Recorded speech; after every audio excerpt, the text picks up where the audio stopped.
Ladies and gentlemen, I take pride in introducing the greatest show on earth.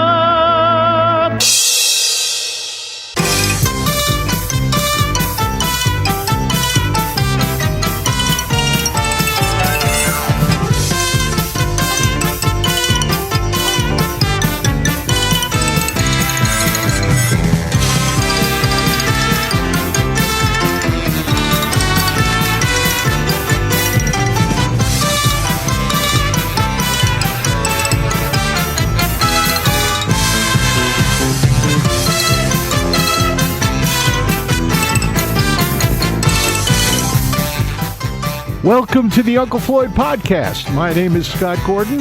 Uncle Floyd Vivino and I join up for this podcast to discuss our time with the Uncle Floyd Show, music, theater, nightclubs, carnivals, circus, amusement parks, burlesque, and all things showbiz from our combined industry experience of over 120 years through the past 7 decades. We also answer questions that are emailed to ufpodcast@sge-inc.com. You will find that address and a link to support this podcast in the episode description. Join Uncle Floyd and me, Scott Gordon, now for this episode of the Uncle Floyd Podcast. And here we go with podcast number 10. Floyd, how you doing today? Good, Scott. What about you? I'm working on it. I'm getting there. We got a good show planned today. We got good stuff planned today. Danny Thomas is scheduled. Got lots of questions from people. Any questions from Danny Thomas? No questions from Danny Thomas at all. Questions from Milton? But I do have one from Will Kuberski. He says, what did it feel like the first time you heard the opening of Bowie's song, Slip Away? I was very touched by it. Who wouldn't be? I mean, of all people to like me, he takes the cake. Now, a question from Arthur Ford. He's from Leonia, New Jersey. He says, in answer to your questions, Floyd, I am actually not from Leonia, nor related to any politicians. I'm from New York City, though I live in New Jersey now. Maybe Jerry Giacino convinced me. I remember being in your studio audience at New Jersey Network a handful of times, and it was a blast. I know it hurt live show attendance, but I wondered how it affected doing the shows themselves. Was it easier or more difficult to do the TV show with the live audience? It was easier. But the problem was we had to clean it up totally. So that it was a sanitized version of what we did. No double entendre stuff. Ford would understand because he saw them all. All right, he says, and for Scott, I know you were into magic and worked as a magic demonstrator. Did you have a favorite magic effect? Yes. There's a thing called Color Monty, and I'll leave it up to you guys to look that up on the internet. I'll tell you what it was. What was it? Scott made himself disappear. Well, I used to do that every time the lunch wagon came around. Oh, you just blew my gag. Come on in. Oh, laundry's here. Hi, I saw you last week. Yeah. It's my daily, like Mondays and Thursdays. Thank you. Thank you very much. This question is from Marie Francis. Where did all those great props and costumes come from? Junk stores. Salvation Army, Thrift Red, White, and Blue shops. Store, Thrift shops everywhere. Goodwill. We went to all of them. That's what we would do. We'd find the prop, and then we'd write the sketch around the prop. I would say to the cast, don't give me a skit involving 2 boxers. First find the boxing gloves. Then we'll write the skit about it. We did it backwards from TV. Maybe that's why it worked. Okay, this is from Chris Gethard, or Gethard. Sorry, Chris, I don't know how you pronounce it, but I think probably Gethard. My question is for Floyd. Growing up in West Orange in the 1980s, I met many kids who wore it as a point of pride that they met you. Some of them had signed photos of you in their basement, which were prized possessions, but some just had stories of meeting you out in the world. Oftentimes this would be when you were appearing at carnivals or town fairs, but the coolest stories of all were from the people who just met you in a random shop or walking down the street. You were a man of the people, a hero to kids in North Jersey. So my question is, do you feel like there were specific towns in Jersey where you really felt the love? Like, did you have a sense of which towns really had Uncle Floyd word of mouth going strong? Well, he mentioned one town already, West Orange. That's where the original studio was that I came to in 1976. Right. West Orange. It's actually a city, not a town. WBTB. The next question is from John Harder. I got to see you at Scotty's Comedy Club in Springfield, New Jersey in 2023. It was one of the funniest nights of my life. I had a question. My music teacher back in high school was actually on your show in 1991 with the band as the drummer. It was the episode where you got your ear pierced. He stated it was a great experience. Who are among your favorite musicians to play on your show over the years? The people who pierced my ear, number one. That's, what's her name? I can't think of her name. Was Cyndi Lauper? No, Melissa. Oh, Melissa. Melissa Hair Fixer Upper. Anybody else come to mind? That was what? The musician you enjoyed having on the show. David Johansen. David Joe is great. He still is. Still out there performing. He could do anything. Here's a request from Albert Arnone. He says, Floyd, can you sing a little of the Italian 12 Days of Christmas for me? On the first day of Christmas, my true love gave to me a great big dish of ZT. On the second day of Christmas, my true love gave to me 2 meatballs and a great big dish of ZT. On the third day of Christmas, my true love gave to me 3 stuffed peppers, 2 meatballs and a great big dish of ZT. On the fourth day of Christmas, my true love gave to me 4 ravioli, 3 stuffed peppers, 2 meatballs, and a great big dish of ZT. On the 5th day of Christmas, my true love gave to me 5 ravioli. I think that's good.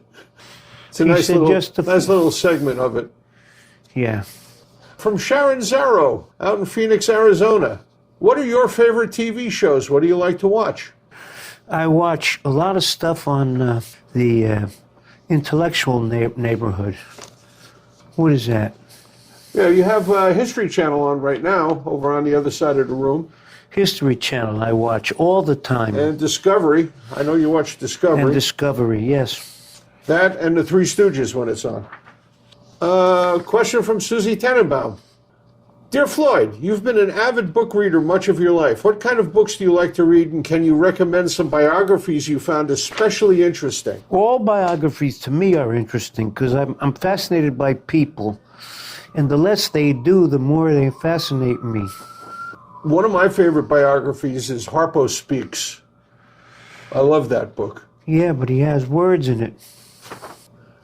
This is from Dennis DeLeo. Go ahead. Hey, Floyd, my favorite uncle. Holiday greetings from the Bronx. What was your relationship with Lou Monte? Lou was a personal friend of my family.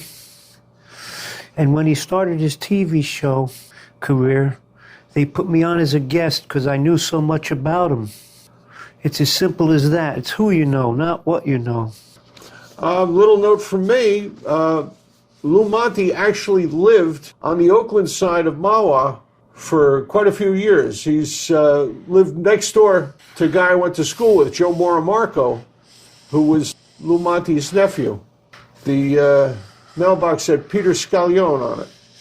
That's his real name. That was his real name. Scaglione, they would pronounce it, but Scaglione, you pronounce it the Italian way. It means scallion. Okay. Here's from Joe Montoto. He says, thank you for putting my pictures on the wall way back in the Channel 68 days. I'm also a big fan of the Ramones, who you guys thankfully cemented my almost lifelong fandom with them as you were good enough to have them on the show. So my question is, what can Floyd tell us of their visits to the show? And what did you think of the Ramones? I thought they were very unique, historical, musical act. That's why I put them on. And he mentions the fact that the show's mentioned it's not my place in the 9 to 5 world on their recordings. I agree with that, too. How were they on the set? I have to say my impressions of them on the set is they were extremely professional. They came on, they knew what to do, they did their job. Oh, yeah, there was no horsing around with them. I have a quick story I can tell.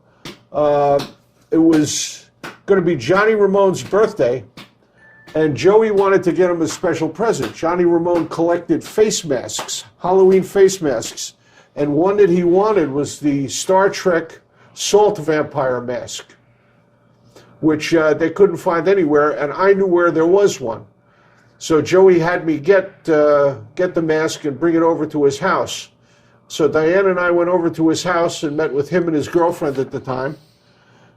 And it was the night of the Roberto Duran No Mas fight on television, which we were going to watch. So we ordered pizza. And Johnny came over with his girlfriend, and we're all sitting there watching the fight, which lasted all of 30 seconds. And it was an hour and a half before the pizza showed up. And when the guy showed up, all the cheese was stuck to the top of the box on the 3 pizzas. Well, they could have made the show a little longer for 30 seconds. I mean, well, that was the fight. That's all it lasted. That Roberto Duran threw up his hands and said, "No mas, no more," and it was over. So Joey got so angry with this. He lived on the 10th floor. He gathered all the cheese together off the pizza boxes. Johnny held one of his legs. I held the other leg, and he hung out the window and threw this wad of cheese and hit the pizza guy right in the head with it. And that's a nice story. He said, "F you! You bring me pizza like that again, I'll hit you again." That was one of my. It's a great story, Scott. One of my stories about hanging with the Ramones. I'm sure they'd be proud of that. Okay. Here's a question from the guy who identifies himself as TTM. That's all he has, TTM. I wish he'd send me his name so we know who he is and where he's from. Question for both Floyd and Scott. Although I associate you musically with older styles, I know that you came up during the rock and roll era of the 50s, 60s, and 70s. What were your favorite band singers' records from those periods? The Ravens, #1. Uh-huh. Bless you for being an angel, just when I thought that heaven was closed to me. My darling, bless you for being an angel. That's one of my favorites of all time. Any other bands that stand out in your mind from that era? A lot of bands. At the time, I was listening to Les Paul, Chet Atkins, and very much into guitar. The Ventures, the Bar-Kays, all those musical bands were the ones I was listening to. And then the Beatles came along. And messed everything up. And my wife was in the audience at the Ed Sullivan Show when they first appeared. He asked one more question. He says, had John Lennon lived, do you think he would have come on the show? Yes. I definitely think he would have. And I know for a fact when David Bowie came to see us at the Bottom Line in January of 1981, that was exactly 1 month after John Lennon was killed. And he came backstage, and when he was talking to us, I said to him, why are you here now? And he said, I'm coming as a tribute to John. We were both supposed to come tonight to see you guys. He was wonderful to us. And Bowie was a heck of a guy. And I really wish we could have met John Lennon because from what I understand, he was a real beautiful person as well. They both like oddball, off-the-cuff television, which was scarce even then. And one of these days, somebody's going to write a book and say that we were the ones who started television or cable comedy. We were the genesis of that. We were the precursors of everything. The way like the 12 Clouds of Joy were the first rock and roll band. You think so? That's the most argumented point. Some people say the first rock and roll band was Bill Haley. Bill Haley. No, another one, a black band. Which band? You remember? Not the Ravens. Andy Kirk? And the Clouds of Joy. Yeah, that's who in my mind seems. Well, he was strictly boogie woogie. He was boogie woogie, but he was a little more than boogie woogie. He was getting more into crossing over with the rhythm and blues, or the blues in there, which I found interesting. Well, rock and roll borrowed from everybody they liked. So this is going to be our last podcast of 2024. Do you have anything to say about that? Why are we quitting now? We're not quitting. It's just the last one is going to be in 2024. You make it sound like it's the end of the world. It's not. I know what you mean. It's not the end of the world. Do you have any thoughts on 2024? Or, It'll be the same as 2023. What year did we just pass? We just finished 2024. We're coming up to 2025. So as we close out 2024, I want to wish everybody out there who listens to this podcast a very happy holiday season, a very happy new year, and we'll be back next year with more stuff. And you know I don't like that word, stuff. Well, what's a better word? Things. Things? Material? Scott, you know I'm busting you. Don't worry about it. I know you're busting me, but I'm trying to talk intelligently about it, which I have trouble doing quite frequently. About stuff? About stuff. Things. And on it goes. So as I say, we'll see you all next year. Have a safe, happy new year. And just remember, if you drink and drive, don't use your car. Use somebody else's car. Stay safe. All right, I think that was a good one. I hope so. I want to thank all the people for their support and their letters and Christmas cards, which are too numerous to mention. We were covered with an onslaught. Is that the right word? Avalanche. Avalanche. An avalanche of Christmas cards. What's better than onslaught?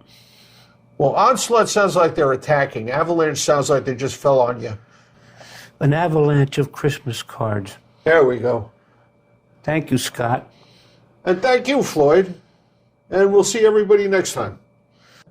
Tuesday at 8, we have a date. Tuesday at 8, we have a date for This Was the Uncle Floyd Show. And keep your eye on the podcast subscription, and you'll know when the next one of these comes up. They'll let you know.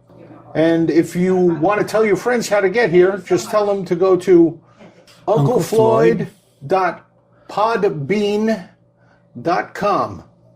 That's PODBEAN.com. And if you want to send us an email with a question, just send it to ufpodcast@sge-inc.com. And it gets right to me, and I bring it over here, read to Floyd. We answer your questions about the show or anything about show business. Any part of show business, we'll be glad to answer. Very good. All right. So, see everybody next time. At Tuesday, we have a date. This program was produced in the studios of Scott Gordon Enterprises, Incorporated in Paramus, New Jersey.